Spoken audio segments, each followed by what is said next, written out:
అందరికీ నమస్కారం. కథ మబ్బుల్లో చంద్రుడు. హఠాత్తుగా వెనక నుంచి చుట్టేస్తూ బామ్మగారి బుగ్గను సున్నితంగా కొరికి కిలకిలా నవ్వుతున్న వద్దినిని కోపంగా చూస్తూ చేతుల్లో ఉన్న వారపత్రికను పక్కన పెట్టి ఒక చేత్తో బుగ్గలను తడుముకున్నారు వద్దనమ్మగారు. అబ్బా, మీ ఆయన ఊరు వెళ్ళిపోవడం కాదు కానీ నాకు వచ్చి పడిందే చావు. అయినా నీకు ఇదేం దొబ్బిడాయే తల్లి. రాత్రులు పక్కలో పడుకుని కాళ్ళమీద కాళ్ళు వేస్తావు. రాత్రి నిద్రలేదు కదా అని పగలు నడుము వాలిస్తే ఎముకలు విరిగేలా కౌగులించుకుని ఏదైనా చదువుకుంటుంటే ఇలా ఏమరపాటుగా వచ్చి బొగ్గలు కొరికిపోతావు. ఎలాగే నీతో చచ్చేది. ఏది మీ ఆయన చిరునామా ఇలా తీసుకురా. ముందా గాడిదకి టెలిగ్రామ్ ఇచ్చి వెంటనే రమ్మంటాను. ఈ ఆషాఢమాసాలు అవి ఎవరు కనిపెట్టారో గాని ఈ కాలం పిల్లలు కాదురా దేవుడా. ఇంతకీ ఏమిటి సంగతి అడిగింది వద్దనమ్మగారు. విశేషమే, ఏమిటో నువ్వే చెప్పుకో అంది కొంటిగా నవ్వుతూ వద్దిని. ఏముంది, మీ ఆయన ఉత్తరం రాసి ఉంటాడు. అదే నా మనవడు గాడిద. కావాలని గాడిద అన్న చోట ఒత్తి పలుకుతూ, రాసింది నీ మనవడు గాడిద కాదు, పైన నీ అడ్రస్ ఉంది. బహుశా తాతయ్య అనుకుంటా. ఇక్కడ నేను పడుతున్న అవస్థ అక్కడ తాతయ్య పడుతున్నట్టున్నాడు అంది వద్దనమ్మగారి బుగ్గలు సాగదీస్తూ. వద్దనమ్మగారు ఒక క్షణం సిగ్గుపడ్డారు. ఈ వయసులో ఆయన నాకు ఉత్తరం రాయడం ఏమిటి నీ మొహం అందామె అరవిడిసిన తామర్లా హోయలు పోతూ. ఇదిగో చూడు, నా మాట అబద్ధమైతే అంటూ కవరు బామ్మ చేతిలో పెట్టింది వద్దని. కవర్లోంచి 4 మడతల కాగితం బయటకు లాగింది వద్దనమ్మగారు. అందులోంచి చామంతి రేఖలు, బంతి రేఖలు, సంపంగి రేఖలు ఆమె ఒళ్ళో పడ్డాయి. ఈయనకు నిజంగానే పైత్యం ఎక్కినట్టుంది. ఇంటికి వెళ్ళాక చెప్తాను అని అనుకుంటూ కాగితం మడతలు విప్పారు ఆమె. నా ప్రాణంలో ప్రాణమైన వద్దనికి అని ఉండడంతో కింద సంతకం చూసిందామె. నిన్ను గెలిచి ఓడిన నీ ప్రియ పురుషుడు చంద్రం అని ఉంది. నీ మొహం, ఇది నీకు రాసింది. అనవసరంగా ఎంత టైం వేస్ట్ చేసుకున్నావో అంటూ మనవరాల చేతిలో కవర్ ఉత్తరం ఉంచి తన ఒంటిపై పడిన పూల రేకులతో వద్దిని ముఖం మీద కొట్టారు వద్దనమ్మగారు. ఆమె కెంపు బుగ్గలకు తాకిన మైకం విడలేనట్టుగా కొన్ని, ఆమె కంటిపాపలపై కొన్ని, దొండపండు పెదవులపై కొన్ని, ఎగురుతున్న ముంగురులో చిక్కి బయటపడలేక విలవిల్లాడుతున్నవి కొన్ని, సగర్వంగా తమలోని సజీవత్వాన్ని ప్రదర్శిస్తుంటే తొలిరాత్రి గదిలోకి వెళ్ళి ఉదయం యువతలకు వచ్చిన వద్దిని రూపం గుర్తొచ్చింది వద్దనమ్మగారికి. ఇంకా ఏమైనా మాట్లాడితే సమయం వృధా అనుకున్న వద్దిని రివ్వున లేచి కవరు ఉత్తరం తీసుకుని తన గదిలోకి వచ్చి తలగడ మీద వాలిపోయింది. తన మీద 20 సంవత్సరాల దూర వయసు, పరిపూర్ణమైన కొన్ని సొగసులతో ఒక్కసారిగా వెల్లకిలపడేసరికి మెత్తని ఆ పరుపు పెదవుల ఒత్తిడికి రక్తం ఎగజిమ్ముతూ మరింత ఎర్రదనంతో మెరిసిపోతూ మరింత నిగారించిన పడుచుపిల్ల పెదవుల్లా ఆమె బరువుకి పైకి ఉబ్బింది. పరికిణీ జారిన ఆమె మోకాళ్ళు ఏపుగా పెరిగిన జొన్న కంకులకు ప్రతిరూపాలుగా ఉంటే వాటికి వేలాడుతున్న వెండి మూవల పట్టీలు లయబద్ధంగా కదుపుతున్న ఆమె కాళ్లకు తాళం వేస్తున్నాయి. ఆమె నాభి లోతుకి మెత్తని పరుపుకి మధ్య ఇరుక్కుపోయిన గాలి ధన్యత చెందిన పరవశం చేతనో ఉక్కిరి బిక్కిరై విలవల్లాటం చేతనో అక్కడే తిరుగాడుతుంది. వక్షాన్ని చుట్టబెట్టిన జాకెట్టు లేకపోతే తానే మాయాప్రవరుడై ఆ వరూధిని సోయగాని ఒక పట్టుపట్టే అవకాశం కల్పించమని ఆ పరుపే పురుషుడైతే భగవంతుని ఆ ఒక్క వరమే కోరేదేమో అన్న విధంగా ఆ ప్రదేశంలో మాత్రం పరుపు నిశ్చలంగా ఉంది.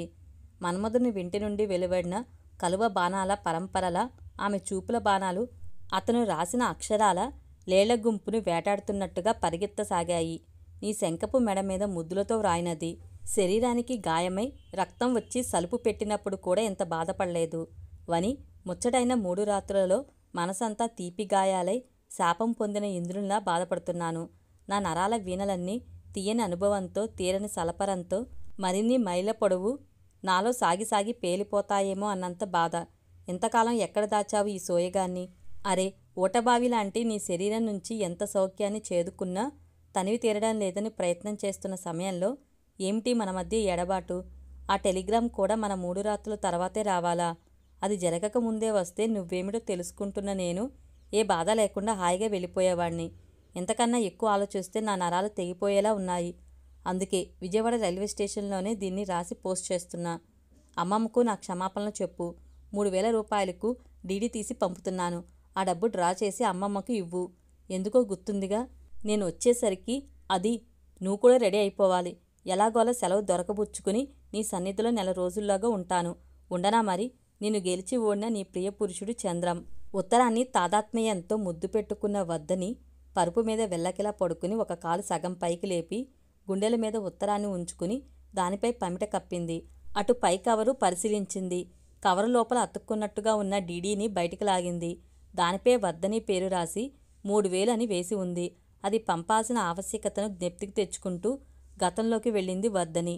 వర్ధనమ్మగారి ఒక్కగానొక్క కొడుకు త్రినాథరావు ఏకైక కుమార్తె వర్ధినికి, ఒక్కగానొక్క కూతురు కళ్యాణి ఏకైక కుమారుడు చంద్రానికి 15 రోజుల క్రితం వివాహం జరిగింది. చిన్నప్పుడు ఒకరినొకరు ఎంతగా ద్వేషించుకునే అవకాశం ఉందో అంతగా ద్వేషించుకున్న చంద్రం, వర్ధని యవ్వన రేఖలు విరిసిన తర్వాత ఒకరినొకరు చూసుకుని విస్తుపోయారు. తమ మనసులు కలుపుకుని ఒక అంగీకారానికి వచ్చిన తర్వాత పెద్దలందరినీ సమావేశపరిచి తమ నిర్ణయాన్ని చెప్పడంతో ముందు ఆశ్చర్యపోయిన తర్వాత తాతగారు, బామ్మగారు, చంద్రం తల్లిదండ్రులు, వర్ధని తల్లిదండ్రులు మనస్ఫూర్తిగా సంతోషించారు. చంద్రం ఎయిర్ ఫోర్స్లో రేడియో టెక్నీషియన్గా పనిచేస్తున్నాడు. పెళ్లి తంతు పూర్తయ్యాక కూతురు అల్లుడితో కలిసి నారాయణమూర్తి గారు తన ఇంటికి వెళ్ళిపోయారు. భద్రమ్మగారు 16 రోజుల పండుగకు మనవడు మనవరాల్ని తీసుకుని కూతురింటికి వెళ్లాల్సి ఉంది. శోభన ముహూర్తం పెళ్ళైన వెంటనే కుదరకపోవడంతో ఆ 4 రోజులు మిగతా ముచ్చట్లతో కాలక్షేపం చేశారు. అందరూ బంధువులే కాబట్టి ఆ తర్వాత రాత్రి శోభన ముహూర్తం నిర్ణయించారు. గది అంతా శోభయమానంగా అలంకరించారు. విశాలమైన ఆ గదిలో పాతకాలపు పట్టెమంచం, దానిపై పెరట్లోని బూరుగు చెట్టు నుంచి కాయలు కోయించి దూది ఏకించి ఒత్తుగా మెత్తగా అందంగా కుట్టించిన కొత్త పరుపు, దానిపై జరిగే కార్యానికి ప్రత్యక్ష సాక్షులు తామే అన్నట్టు విశాల చక్షువుల్లా ఉన్న దిండ్లు, గత 4 మూలల స్టూల్స్ వేసి పువ్వులు ఎంబ్రాయిడరీ చేసిన అందమైన క్లాత్స్ పరిచి వాటిపై సువాసనలు వెదజల్లే బంతిపూల గుత్తులు, గులాబీ గుత్తులు, చామంతి గుత్తులు, మరవం, దవనం, మధ్య మధ్య అమర్చిన చిట్టి చామంతి గుత్తులు మరీ ముచ్చట గొలిపేలా ఉన్నాయి. 4-5 రకాల పళ్ళు, రకరకాల స్వీట్లు వెండి పళ్ళాలలో మదన యజ్ఞపు సామాగ్రిలా ఎదురుచూస్తున్నాయి. యథావిధిగా పూజ జరిగి చంద్రం చిటికిన వేలు పట్టుకుని గదిలోకి అడుగు పెట్టబోతున్న వర్ధినిని ఆపారు వర్ధనమ్మగారు. ఒసే అమ్మాయి, ఆ పట్టెమంచం పాతకాలంది. ముట్టుకుంటే పుట్టుకునే విరిగేలా ఉంది. దాన్ని తయారు చేసి వాడకం మొదలుపెట్టాక తరాలు గడిచిపోయాయి గాని దాన్ని బాగు చేయించడమే కుదరలేదట మా అత్తగారు చెప్పేది. ఎలా కుదురుతుంది మరి? పెళ్ళైన ప్రతి జంట వాళ్ల శోభనం మొదలుకుని 16 రోజుల పండగ వరకు వాడేవారట. ఆ తర్వాత అటక ఎక్కించేసేవారట. అసలే ఈ కాలం పిల్లలు పరమ ముదుర్లు. పిచ్చి పిచ్చి వేషాలు వేయక నెల రోజులు తిరగకుండానే నీ కడుపు పండాలి అనుకోండి. వాడు ఎంతటి నా మనవడైనా ఈ విషయాలన్నీ వాడితే నేను చెప్పలేను కదా. ఇప్పుడే పిల్లలు వద్దు అనుకునే పిచ్చి ఆలోచనలు వద్దు. ఒకరిని ముందు కనేస్తే తర్వాత మీ ఇష్టం. అర్థమైందా? ఈ శుభకార్యం మాత్రం గడిచిపోతే తర్వాత తప్పకుండా బాగు చేయిస్తాను. తెలిసిందా అందామే. పోబామ్మ, మరీ విచిత్రంగా మాట్లాడతావు. ఎక్కడైనా పట్టెమంచాల మీద పడుకుంటేనే పిల్లలు పుడతారా ఏమిటి? దేశ జనాభా ఇంతలా పెరిగిపోతుంటే అందరిళ్లల్లోనూ ఈ పట్టెమంచాలే ఉంటాయా ఏమిటి? గుడిసెల్లో వాళ్ళు కాపురాలు చేసి పిల్లల్ని కనడం లేదు. నిర్లక్ష్యంగా నవ్వేస్తూ అంది వర్ధిని. నోరు మూసుకుని చెప్పింది చెయ్యి. అందరి సంగతి మనకు అనవసరం. మన వంశమంతా ఈ పట్టెమంచం మీద వృద్ధి అయ్యింది. ఈ 3 నిద్రలు జరిగేంత వరకు మాత్రం మంచం జాగ్రత్త. తల్లి కసరడంతో అంటే మంచానికి ఏం జరగకూడదు. మేం మాత్రం ఏమైనా పర్వాలేదు అంతే కదా అంది వర్ధని. నీ మొహం, మీరు అనుక్షణం బాగుండాలనే మా తాపత్రయం అంతా, పిచ్చిదానా. చిరుకోపంగా ఉన్న వర్ధని బొగ్గ చిదిమి పాల గ్లాస్ అందించారు వర్ధనమ్మగారు. వర్ధని లోపలికి నడిచింది. అక్కడే నిలబడిపోయావేం? ఇలా వచ్చి మంచం మీద కూర్చో అన్నాడు చంద్రం గుమ్మం దగ్గరే ఆగిపోయిన వర్ధనిని చూస్తూ. నువ్వు మంచం మీద పడుకో బావా, నేను నేల మీద పడుకుంటాను. మంచం బాగా ఊగిసలాడుతుంది. దానిమీదే వంశవృద్ధి అవ్వాలట. జాగ్రత్త బావా. వచ్చే నవ్వు ఆపుకుంటూ గోముగా అంది వర్ధని. అతని దగ్గరగా వచ్చి పాల గ్లాసు అందించి కోపంగా గ్లాసులో పాలన్నీ తాగేసి గ్లాసు పక్కన పెట్టి ఒక ఉదుటిన మంచం దిగి ఆమెను అమాంతం వాటేసుకున్నాడు చంద్రం. వదులు బావా అనే అవకాశం ఆమెకు 5 నిమిషాల పాటు ఇవ్వలేదతను. తొలిసారిగా అదరామృతాన్ని అంతసేపు చవిచూసిన ఆమె పూర్తిగా వివసరాలే టేకు వృక్షం లాంటి అతన్ని దొండతీగలా అల్లుకుపోయింది. అతనిలో ఆమెకు నచ్చిన అద్భుతమైన అంశం ఏమిటంటే ఎక్కడా మొరటితనం ప్రదర్శించకపోవడం. ఏ భాగాన్ని అతను స్పృశించినా అపురూపమైన వస్తువుని మొక్మల్ గుడ్డతో సున్నితంగా స్పృశిస్తూ అవసరమైన చోట మెత్తగా ఒత్తుతూ ఆ ప్రాంతమంతా పారవస్యంతో మమేకం అయిపోతుంటే ఆమె తను పుష్పంలోని రేకులు ఒక్కొక్కటిగా విచ్చుకోసాగాయి. పక్క ఏమాత్రం నలక్కుండా అతడు తన మనోగృహ ప్రవేశం చేసి అణువణువు తిరుగుతుంటే అతని చాకచక్యానికి ఆశ్చర్యపోయిన ఆమె అతనితో పాటు విహరించసాగింది. తమ వంశాభివృద్ధికి సహకరించిన తన్మయత్వంతో కాబోలు తనపై వివసులే అలసిసొలసిన ఆ జంటతో తపస్సమాధిలో ఉన్న యోగసిద్ధుళ్లా ప్రశాంతంగా ఉంది పందిరి మంచం ఇప్పుడు. 3వ రోజు సాయంత్రం వేళ అర్జెంటుగా మరో 2 రోజుల్లో డ్యూటీకి హాజరు కమ్మని టెలిగ్రామ్ వచ్చింది చంద్రానికి. మరుసటి ఉదయం ట్రైన్ ఉంది. దానికి బయలుదేరడానికి నిశ్చయించుకున్నాడు.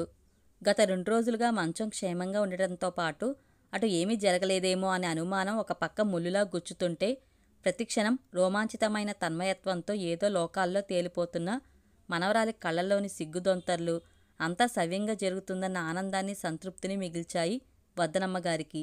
కానీ 3వ రోజు తన అమృత భాండాన్ని వదిలి వెళ్ళిపోతున్నానన్న విరహవేదన భరించలేకో, దూరమై తిరిగి దగ్గరయ్యే క్షణం కోసం నిరీక్షించే ఓపిక లేకో, చంద్రంతో పాటు వద్దని కూడా సమానంగా రెచ్చిపోవడంతో పట్టెమంచం అందరూ గాఢనిద్రలో ఉండగా పుట్టుకుని విరిగిపోయింది. ఆ గది మండువాలోగిలికి దూరంగా చివాన ఉండడంతో ఎవరికీ నిద్రాభంగం కలగలేదు. విరిగిన పట్టెలు చెరొక వైపు పడిపోగా, తలవైపు, కాళ్లవైపు భాగాలు, అంత క్రితం వాడిన పరుపు, దిళ్ళు చెరొక వైపు నేలమీద ఉంచడంతో వాటి మీద పడ్డాయి. మధ్యలో నవారు పట్టే మాత్రం చిన్నగా శబ్దం చేసినా ఆ శబ్దాన్ని బయటికి పోనివ్వకుండా కాపు కాసింది. నేల మీద పూర్తి స్వేచ్ఛ పరిధి లభించడంతో చంద్రం ఆకాశంలోని చంద్రుని వేగంతో సమానంగా ప్రయాణించి ఉదయం నిద్ర లేకుండానే తప్పక తన్ని వదల్లేక వదిలి డ్యూటీకి వెళ్ళిపోయాడు. ఆ తర్వాత బామ్మ చదివిన దండకానికి తాను చెవుల్లో దూదులు పెట్టేసుకుని చెవిటిదైపోయింది గాని అతనే ఉండి ఉంటే తెలిసేది తానెంత తలపట్టుకుని కూర్చున్నది. ఏది ఏమైనా చంద్రుడు చంద్రుడే. బామ్మకు ముఖం చూపించలేక మబ్బున దాగిన చంద్రుడు. ఈ మబ్బు తాత్కాలికం. బావకు సెలవు దొరికాక ఈలోపు పట్టెమంచం తన పంపించిన డబ్బుతో మళ్ళీ సింగారిస్తే ఆనాటి నుంచి ప్రతిరేయి తమకు కార్తీక పౌర్ణమే. బావ తాలూకు పరిమళాలతో పాటు అనుభూతుల చందనాలు ఆస్వాదిస్తూ అలా ఎంతసేపు ఉండిపోయిందో వద్దనికే సమయం తెలియలేదు. ఏమే అమ్మాయి, పొద్దుటనగా గదిలోకి దూరావు. ఆ ఉత్తరం నమిలి నెమరు వేసుకుంటే సరిపోతుందా? ఆకలి వేయడం లేదా? అడిగింది వద్దనమ్మగారు లోపలికి వచ్చి మనవరాలు పల్చటి పొట్ట మీద చేయి వేస్తూ. వద్దిని లేచి బామ్మగారి బొగ్గ మీద గట్టిగా ముద్దు పెట్టుకుని ఆవిడ చేతిలో డీడీ ఉంచింది. ఏంటే ఇది అన్నారావిడ. నీ మనవడు మంచం బాగుచేతకు 3000 పంపాడు బామ్మ. ఎప్పుడు వస్తాడో తెలియదు. హఠాత్తుగా ఊడిపడతాడంట అంది బామ్మ భుజాల చుట్టూ చేయి వేస్తూ. రాని బడవని చేయాల్సిందంతా చేసి ముఖం చాటేస్తే ఊరుకుంటాననుకున్నాడేమో. సరేగాని అన్నానికి పద. ఇంతకీ మంచం ఎప్పుడు బాగు చేయిస్తావు బామ్మ? గారంగా అడిగింది వద్దిని.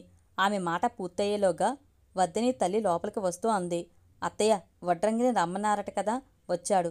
కూర్చోపెట్టాను. అన్నాలు తిని పని పురమాయిద్దురుగాని, వడ్డించేస్తాను రండి అంటూ బయటికి దారితీసింది. అందరూ బయటికి వెళ్ళిపోయినా ఆ గదిలో పట్టెమంచం భాగాలు తామెప్పుడు కలిసి ఆ దంపతులను ఎప్పుడు కలుపుతామో అన్నట్టు జాలిగా చూస్తున్నాయి.